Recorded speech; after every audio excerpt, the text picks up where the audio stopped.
जय शिवराय मित्रांनो, आपलं आता बाप्पाचं दर्शन झालेलं आहे। आपण आता निघालो आहोत गणपतीपुळेमधील प्रसिद्ध असं प्राचीन कोकण पाहण्यासाठी आपण निघालो आहोत। चला तिथे आपण काय संस्कृती आपली ती सगळं पाहायला मिळणार आहे आपल्याला तिथे।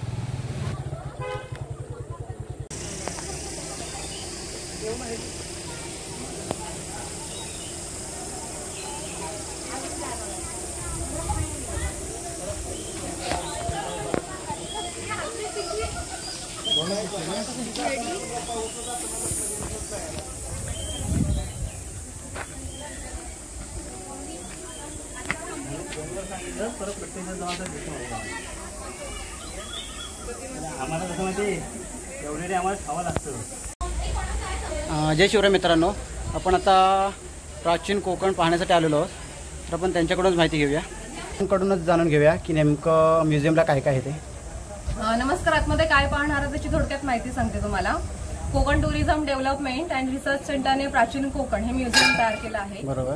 या ठिकाणी तुम्हाला 500 वर्षापूर्वीच्या कोकणाची समाजरचना, ग्रामरचना, व्यवसाय, वेशभूषा पाहायला मिळेल। बरोबर। त्याचबरोबर आयुर्वेदिक वनस्पती आहे, नक्षत्र बाग आहे, जलदुर्ग प्रदर्शन आणि शंख प्रदर्शन आहे। तिथे 165 प्रकारचे शंख आहेत। बरोबर। प्रत्येकी 50 रुपये तिकीट आहे। 3 वर्षावरती सर्वांना सेम तिकीट आहे। बरोबर। तुम्ही तुमच्या मोबाईल किंवा कॅमेऱ्याने जर आतमध्ये फोटो काढणार असलात त्याचा परमिशन चार्ज आहे 50 रुपये। माहिती सांगण्यासाठी सोबत आमचा गाईड असतो। गाईडचा कुठलाही चार्ज नाहीये, फक्त 10 मिनिटं थांबवतो, ग्रुप जॉईंट करून गाईड दिला जातो। तुम्हाला तुमच्या फॅमिलीसाठी सेपरेट गाईड हवा असेल तर गाईडचा चार्ज आहे 50 रुपये। थँक्यू। आपण आता बाहेर एंट्रीवरती आहोत, तिकीट घेतलेलं आहे आपण आतमध्ये जाऊया। हे तिकीट सांभाळून ठेवा, लास्ट पॉइंटला चेक केलं जातं आणि हा आयडी घ्या, गळ्यामध्ये घाला, एकाच मोबाईलचा वापर करा, वरती पोहोचल्यावर आयडी गाईड जवळ परत करा। आणि आतमध्ये आमचं रेस्टॉरंट आहे, तिथे अशी कोकणी स्पेशल डिश मिळते, उकडीचा मोदक, भाजणीचं थालीपीठ, सोलकढी वाटी, हे तिन्ही पदार्थ 50 ला मिळतात। मोदक प्लेट आहे, थालीपीठ प्लेट आहे, झुणका भाकरी आहे, काही जर खाणार असाल तर ऑर्डर देऊ शकता। बनवून आम्ही काही ठेवत नाही, त्याची ऑर्डर इथे घेतो, म्हणजे बघत जाईपर्यंत ऑर्डर तयार राहते। Okay, thank you. या बाजूला बसायचं।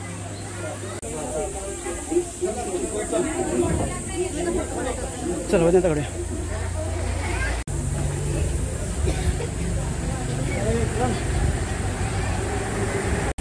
आपण आता निघालो आहोत माहिती घेण्यासाठी। चला तर सुरू करूया व्हिडिओला। नमस्कार, मी सेजल प्राचीन कोकण मध्ये आपले स्वागत करते। Konkan tourism development and research centre ही आमची संस्था आहे। या ठिकाणी आम्ही पर्यटनातून रोजगार निर्मिती हा विषय घेऊन काम करत आहोत। आपली संस्कृती निसर्गातून फुललेली आहे। पूर्वजांनी विविध वनस्पती व प्राणी यांना देवत्व बहाल करून त्यांच्याविषयी कृतज्ञता व्यक्त केली आहे। पूर्वी प्रत्येक गावात राखीव जंगल असे, त्यांना देवराई असे म्हणत। त्यातील वनस्पती व प्राणी यांची हत्या केल्यास त्याला पाप समजले जाईल। विविध धार्मिक ग्रंथांचा अभ्यास करून आम्ही इकडे नक्षत्र बाग तयार केली आहे। प्रत्येकाच्या जन्म नक्षत्रानुसार एक वृक्ष आराध्य वृक्ष म्हणून मानला जातो। त्याची पूजा अर्चा केल्यास त्या व्यक्तीला धन, सौख्य, आरोग्य प्राप्त होते। एक्झिट करताना तुम्ही ते बोट वाचू शकता। चला तर आपण पुढे निघूया।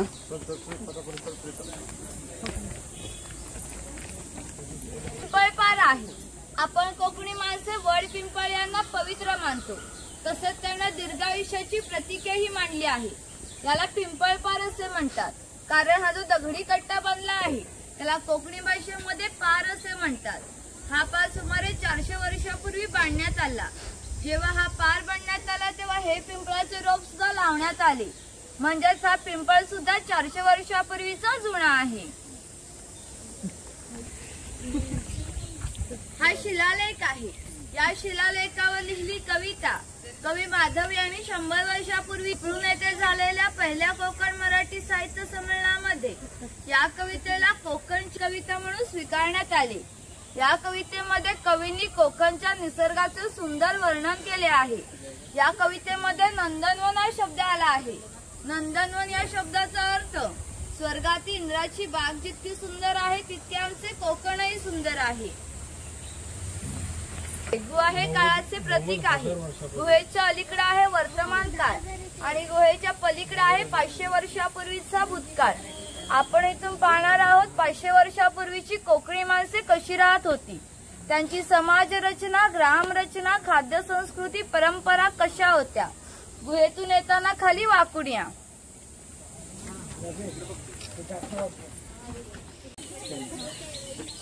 ते झाड आहे, याला जी फळे येतात त्याच्यापासून कोकम सरबत, कोकम आगर तयार केले जाते. तसेच त्यांच्या बियांपासून तेल पाडले जाते. त्या तेलाचा उपयोग क्रीम मध्ये केला जातो.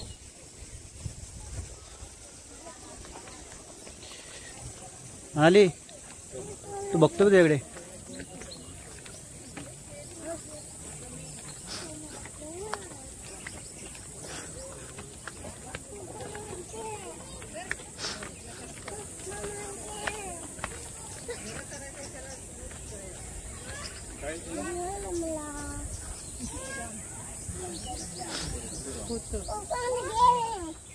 हे आहेत भगवान परशुराम.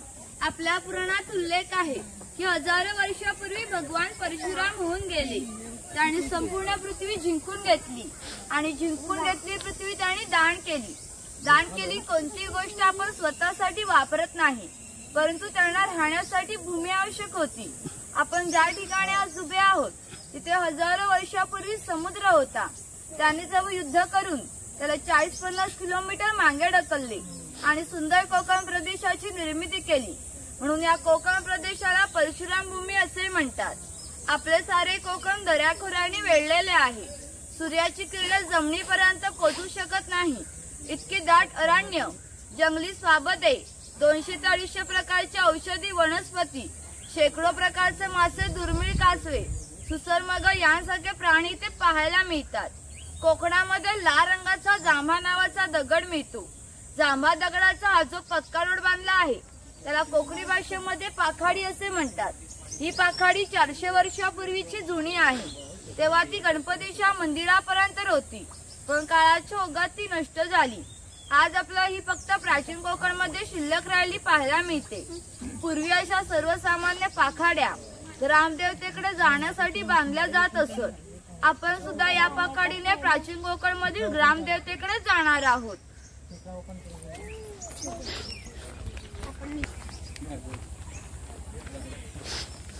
वाघ चावतो काय का? वाघ चावतो काय?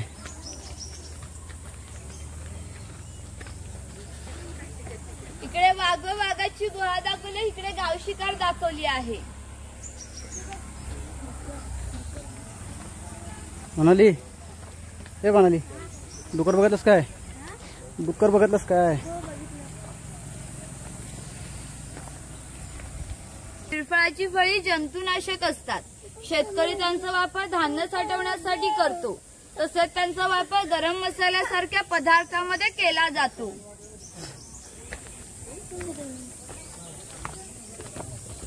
इकडे माडीवाला दाखवला आहे. माडी क्या चावम्या माडी चावम्या.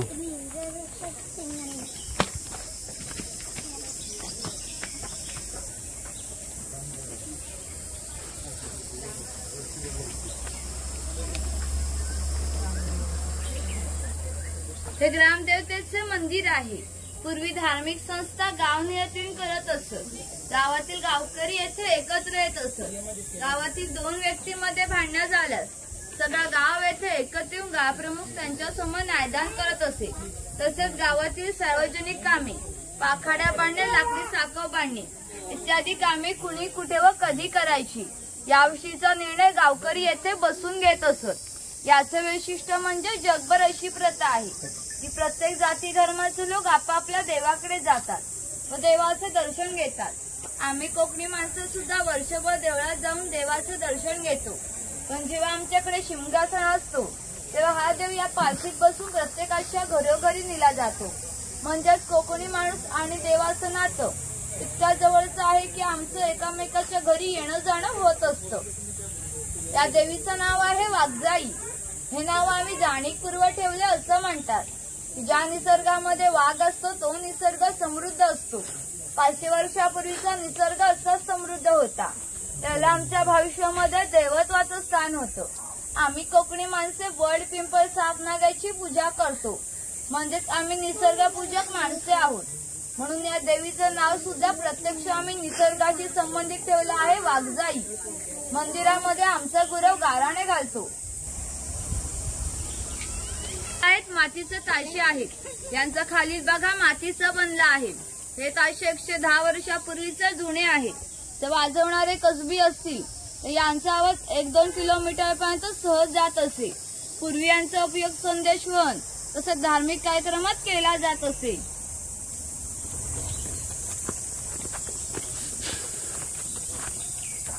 हा चव्हाटा देव आहे. असं म्हणतात की कोकणात भरपूर भूत असतात. तो कोकणवासियांची अशी श्रद्धा आहे की हा देव त्यांच्यावर नियंत्रण ठेवतो. शिमग्याच्या वेळी याला गाराणे घातले जाते, तसेच पशुबळी सुद्धा दिली जाते. ही विरगळ आहे, वीर लोकांचे प्रतीक चिन्ह.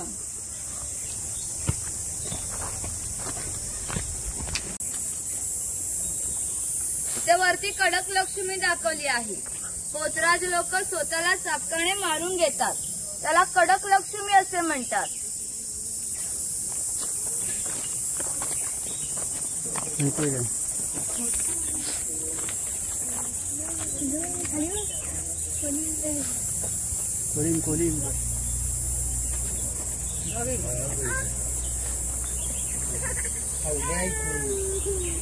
इथे खाली कोळी समाज दाखवला आहे. कोळी समाजाची लोक समुद्राच्या इतक्या जवळ राहतात की समुद्राच्या भरतीचे पाणी त्यांच्या घराला लागून जाते. एवढी छोटी होडी घेऊन खोलवर समुद्रामध्ये मासेमारी करत असत.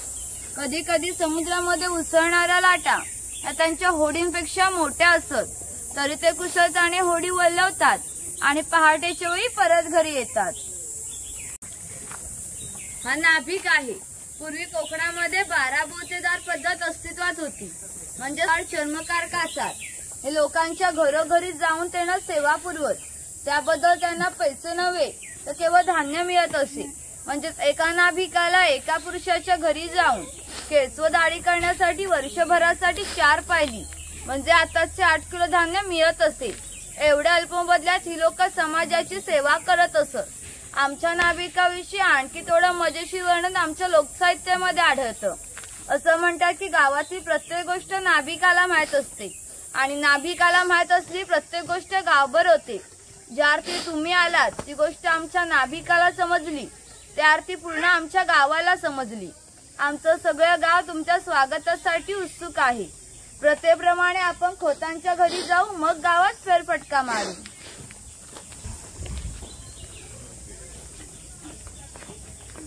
हे खोतांचे घर आहे. राजाच्या गावातील थेट प्रतिनिधी म्हणजे खोत. धार्मिक व राजकीय पेलामान खोतांचा असे. खोत गावचे प्रमुख असत. गावात न्यायदान करणे, महसूल गोळा करणे, कायदा व सुव्यवस्था सांभाळणे इत्यादी कामे खोतांची असत. खोत लोक जमीनदार असत. सर्वसामान्य सुख वस्तू असत. ही खोतांची बायको आहे. कोकणी स्त्रिया सुंदरही होत्या आणि शूरही होत्या, परंतु त्यांना स्वतंत्र नव्हते. माझ घराचं उंबरठा हीच त्यांच्यासाठी मर्यादा होती. इथे 2 खोतांची मुले दाखवली आहेत. ते आपला एक पारंपरिक खेळ सोंगट्या खेळत आहेत. आज खेळ महाभारतामध्ये धर्मराज आणि दुर्योधन यांच्यामध्ये द्यूत या नावाने खेळला गेला. हस्तिदंत फारसे असतात किंवा शंखांच्या कवड्या असतात. त्या टाकून विशिष्ट प्रकारचे दाण मागितले जाते. त्यानुसार या सोंगट्या पुढे मागे सरकून हा खेळ खेळला जातो. जर खेळणारे कसबी असतील तर हा खेळ 1 ते 2 रात्र सहज रंगत असे. इतका मजेशीर आहे. घराची रचना पहा. खोत ज्याहून चौट्यावर बसले आहेत त्याला ओठी असे म्हणत. गावातील मान्यवर लोक ओठीवर बसत. ही समोर आहे ती पडवी. गावातील सर्वसामान्य लोक पडवीत बसत असत. खोताच्या उजव्या साईडला आहे देवघर. खोताच्या डाव्या साईडला आहे स्वयंपाकघर. मागे आहे ते माजघर म्हणजेच बेडरूम. घराचे छप्पर बघा. वरती छोटे छप्पर आहे, मध्ये गॅप आहे, खाली मोठे छप्पर आहे. कोकणामध्ये उष्णता फार असते, त्यामुळे घरात उष्ण व या गॅप मधून बाहेर पडते बालथंड हवा तिची जाग येते, जेणेकरून घरातील वातावरण थंड राहते. घरासमोर अंगण आहे. अंगणात तुळस आहे. अंगण हे कोकणी घरांचे वैशिष्ट्य आहे. तुम्हाला एकही कोकणी घर असं दिसणार नाही की ज्यापुढे अंगण नाही किंवा तुळस नाही. तिथे काही अडकित्यांचे प्रकार दाखवले आहेत.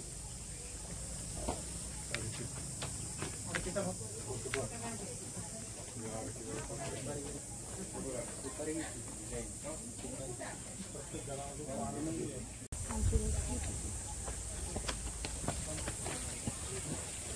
रे बाबा.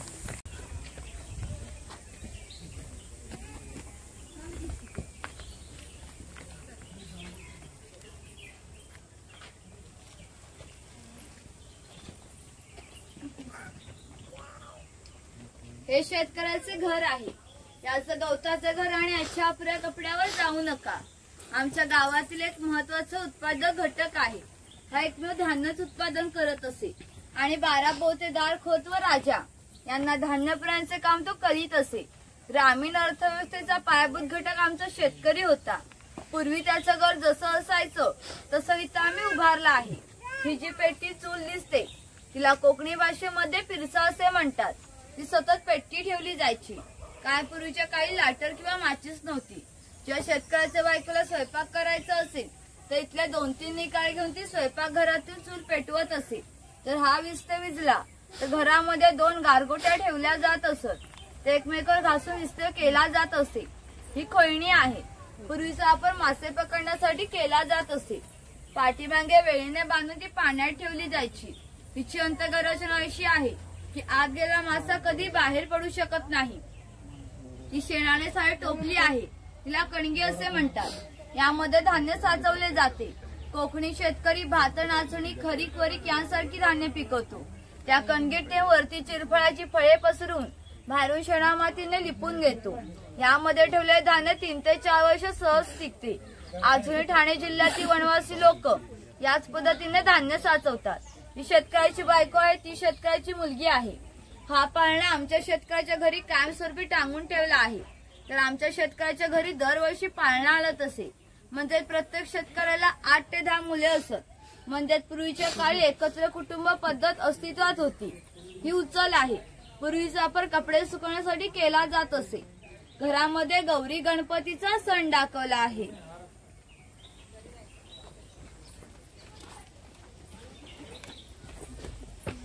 तिथे बसतेस काय? हा कुंभार आहे. गावातील माती सुकसे. गणपतीचा दिवस आला की लाल मातीचा गणपती तयार करणे. पुन्हा आला की मातीची मडकी तयार करणे. दिवाळीच्या वेळेला पंत्या तयार करून प्रत्येकाच्या घरोघरी नेण्याचे काम हा कुंभार करीत असे. एखाद्याचे घर बांधायचे असेल तर त्याच्या घरी जाऊन कवळे तयार करण्याचे काम तो करीत असे. ते जे सफेद रंगाचे मडके आहे ते माडी काढण्याचे मडके आहे. कोकणामध्ये नारळाची झाडे खूप मोठ्या प्रमाणात असतात. त्यांना नारळ येण्यापूर्वी पोळ येते. त्या पोळीला आडवा काप दिला जातो. बाजूला विशिष्ट प्रकारचा झाडपला लावून तो झाडपला आतील माडी शोषून घेतो व थेंब थेंब गळणारी माडी वरचे मडके लावून त्यामध्ये साचवली जाते. काळाच्या ओघात 12 बोलतरांचे व्यवसाय नष्ट झाले, परंतु माडी काढण्याचा व्यवसाय अजूनही व्यवस्थित चालू आहे. महत्वाचा घटक होता. गावातील महिलांना लागणारे दागिने व विविध देवी देवतांना लागणारे दागिने सोनार बनवून देत असे. त्याच्या या अप्रतिम काळकुसरीमुळे याच्या दागिन्यांना जगभर मागणी होती. शिमगा, नवरात्री व अन्य वेळी ग्रामदेवतेला दागिने घालण्याचा मान सोनाराचा असे.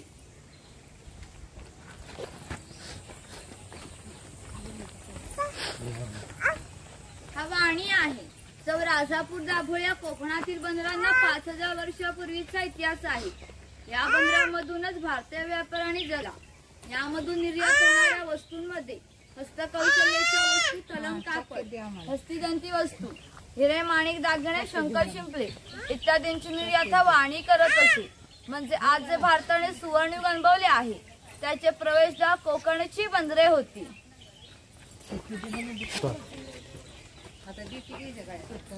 हा सुतार आहे. कोकणातील 12 बोलतार दाखवताना जे अधिक कौशल्य नाही तिथे दाखवले आहे त्यापैकी सुतार आहे. सुताराचे खरे काम शेतकऱ्याला लागणारी लाकडी अवजारे बनवून देणे. त्यापैकी हा सावंतवाडीचा सुतार आहे. सावंतवाडीचे लाकडावरील कोरीव काम जगप्रसिद्ध आहे. त्याच्या काही हस्तकौशल्याच्या वस्तू तुम्हाला आमच्या हस्तकला संवेद केंद्रात पाहायला मिळतील. इकडे दरवर्षी दाखवले अस्वळाचा खेळ करताना, ते गाळून दाखवले सापाचा खेळ करताना.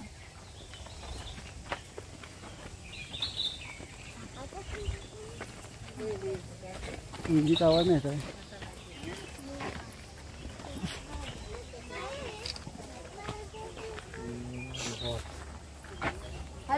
आहे. ज्याप्रमाणे शेतकऱ्याला लागणारी लाकडी अवजारे सुतार बनवून देत होता, शेतकऱ्याला लागणारी लोखंडी अवजारे लोहार बनवून देत असे. उदाहरणार्थ कोयता, कुऱ्हाड, नांगराचे फाळ. 500 वर्षापूर्वी कोकणची राजकीय परिस्थिती अस्थिर होती. बरेचसे लोक सैन्यामध्ये होते. त्यांना लागणाऱ्या लोखंडी ढाली व तलवारी बनवून देण्याचे काम हा लोहार करीत असे. याचं वैशिष्ट्य म्हणजे अजूनही कोकणातील खोत व मराठा यांच्याकडे काही वर्षापूर्वीच्या तलवारी अजूनही आहेत. अजूनही त्यांना गंज आलेली नाही. दर दसऱ्याला त्याची पूजा केली जाते.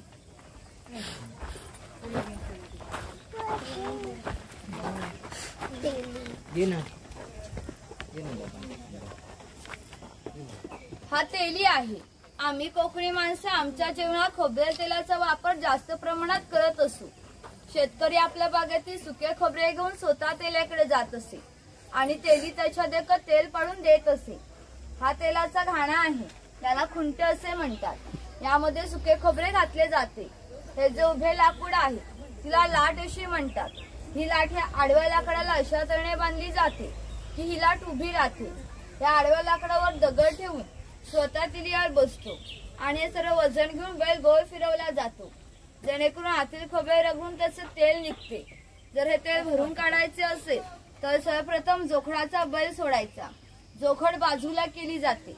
हा आडवे लाकूड बाजूला करून लाट बाजूला केली जाते व आतील तेल भरून काढले जाते. पुन्हा नवीन तेल पाडायचे असेल तर पुन्हा क्रमवार जोडून नवीन तेल पाडले जाते. म्हणजेच पूर्वी तेलाला पसा ते 1.5 पसा तेल काढण्यासाठी 1 ते 1.5 तास मेहनत घ्यावी लागत असे.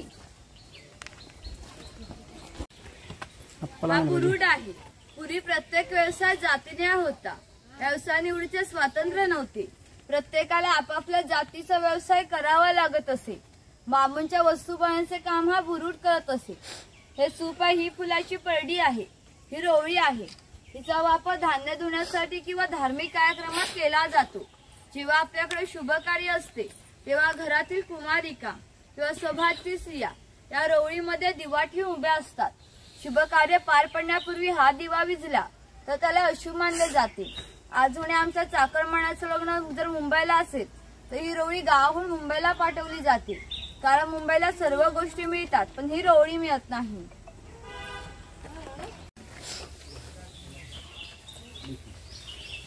हे स्वयंपाकघर आहे. प्रत्येक समाजाची स्वतंत्र अशी खाद्य संस्कृती असते. कोणत्याही 2 समाजाची समान अशी खाद्य संस्कृती नव्हती.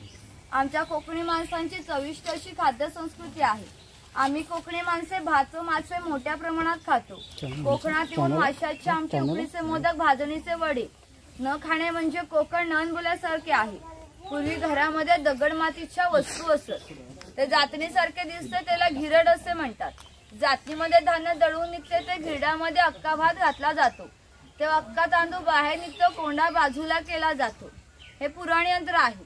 यामध्ये डाळ घातली जाते व दोन्ही रॉड उलट उलट फिरवले जातात, जेणेकरून आतली डाळ वाटून त्याच्या गोड पुरणपोळ्या केल्या जातात. हे मोदक पात्र आहे, म्हणजेच कोकणी कुकर. यामध्ये खाली पाणी घातले जाते. वरती चाळणीवर केळीचे पान ठेवून यावर मोदक ठेवले जातात, जेणेकरून आतील मोदक शिजून निघतात. तो टिफिन बॉक्स आहे. वरती पाण्याचा तांबे आहे, खाली 3 डबे आहेत. बाजूला 2 चमचे आहेत, दोन्ही साईडला लॉक आहे. ती चहाची कितळी आहे. हे शेवया यंत्र आहे.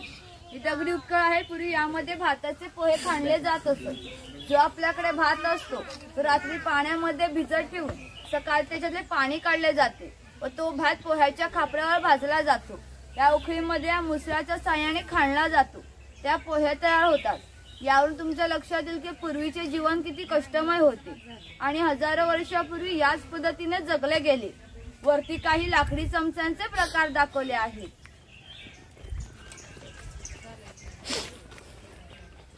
हा कासार आहे. मंगाची सांगितल्याप्रमाणे 12 बोतेदार लोकांच्या घरोघरी जाऊन त्यानं सेवा पुरवत. त्याचप्रमाणे हा कासार या मुलीच्या घरी आला आहे. हे त्या मुलीचे घर आहे. पूर्वी कोकणातील मुलींची लग्न वयाच्या 8व्या किंवा 10व्या वर्षी होत असत. तोपर्यंत हा कासार या मुलीला बांगड्या भरण्याचा कोणताही मोबदला घेत नसे.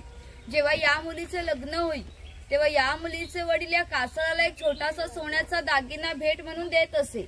या व्यतिरिक्त कोणताही मोबदला कासाराला मिळत नसे. म्हणजेच हा कासार या मुलीला 8 ते 10 वर्ष क्रेडिट देत होता. म्हणजेच पूर्वीच्या काळी 12 बोतेदार कोणतेही काम करताना नफ्या तोट्याचा विचार न करता आपले कर्तव्य म्हणून काम करत होते.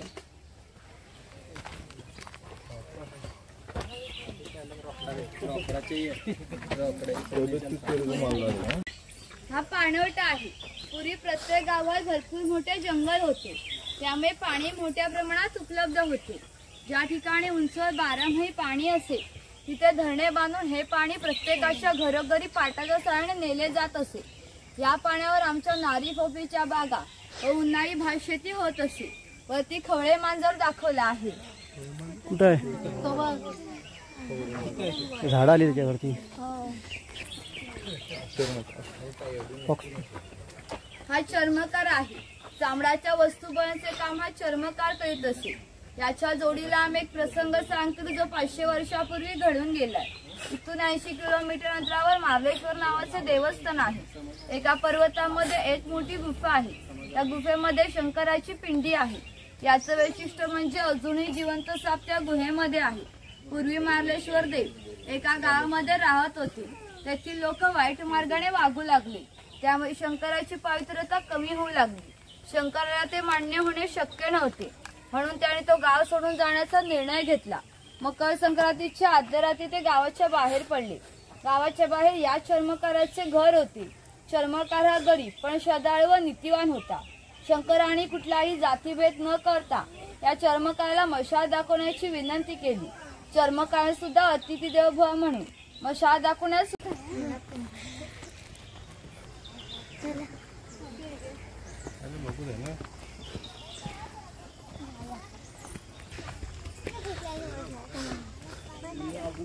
तू कुठल्या ग? तुझं गाव कोणतं? हां, गाव कोणतं तुमचं? अमरावती. काय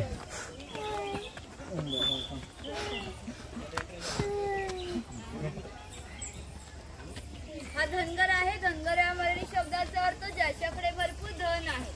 पूर्वी हा धनगर समाज इतक्या दुर्गम भागात राहत होता, तिथून त्याचा पहिला बस स्टॉप देखील 10 ते 12 किलोमीटर अंतरावर असे.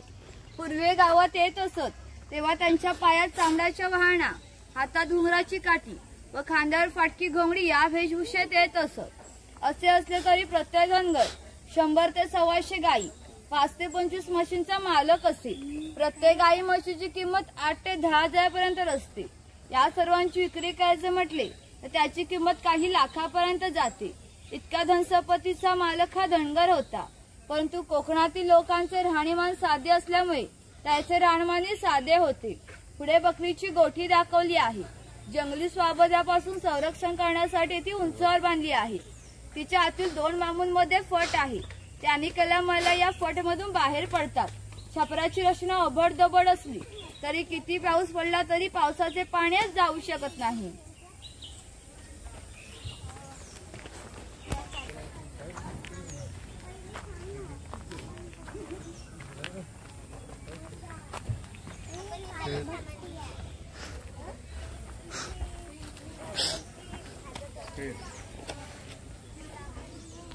याच्यातील लाल रंगाच्या खोडापासून कात तयार केला जातो.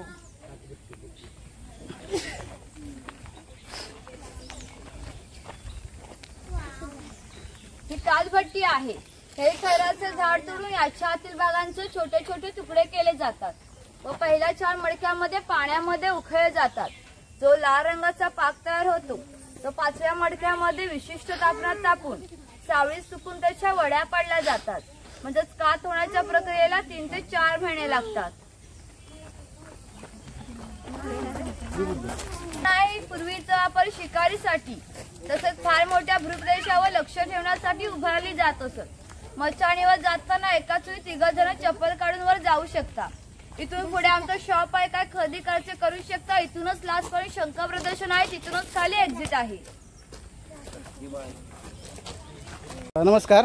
आता जी मॅडमने आपल्याला माहिती सांगितली ती तुम्हाला कशी वाटली? खूप छान होती माहिती. म्हणजे बरं वाटलं असं आल्यानंतर, जुन्या काळात आल्यानंतर आल्यागत वाटलं. बरोबर, खूप छान वाटलं. म्हणजे असं समाधान झालं सिटीत राहण्यात आणि गावात राहण्यात काय फरक असतो. पूर्वीच्या गाव परंपरा बघण्यात, हा गाव परंपरा बघण्यात, म्हणजे काय जीवन होतं काय नव्हतं ते बघण्यात खूप आनंद झाला. असं वाटलं की जुन्या काळात आलोय. बरोबर, म्हणजे त्यामुळे असं वाटलं की जुन्या काळात पाहिजे होता तसंच पाहिजे होतं आता. पण आता तसा नाही, त्यातनं एक प्रयत्न म्हणून केलेला आहे, ते खूप सुंदर केलं. बरोबर बरोबर. ओके, थँक्यू, धन्यवाद. ओके, धन्यवाद. हे बघा, इथे एक प्राचीन नमन लोककला दाखवण्याचा प्रयत्न केला आहे. सुंदर असं खाद्यपदार्थ, मसाले वगैरे असा हा आपला मॅजिक दिवा आहे. माहिती आहे का तुम्हाला? हा दिवा आहे, इथून तेल घालायचं, तेल आत गेलं की ते खाली पडत नाही. वात इथून घालायचे, दिवा पेटवायचा. पाणी घालून दाखवतो, पडत नाही. वात इथून घाला, दिवा पेटवा. देवासमोर, दारासमोर, तुळशीसमोर हा दिवा लावू शकतो. ह्याला परफेक्टली बॉक्स पॅकिंग करून आम्ही तुम्हाला देतो.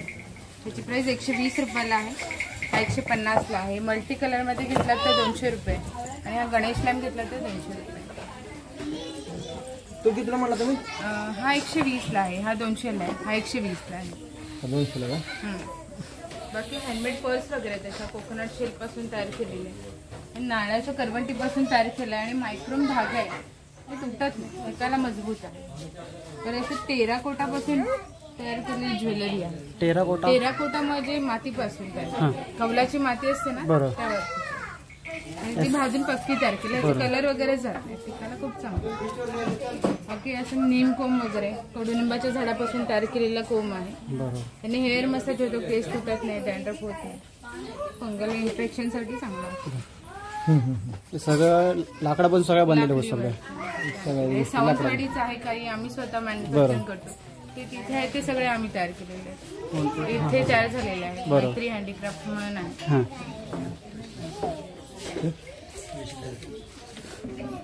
बाकी पुढे खाद्यपदार्थ, मसाले आहेत, ओरिजिनल मध आहे. आपलं नाव कसं म्हणाला? माझं नाव सपना. स्वप्नाली? सपना. ओके.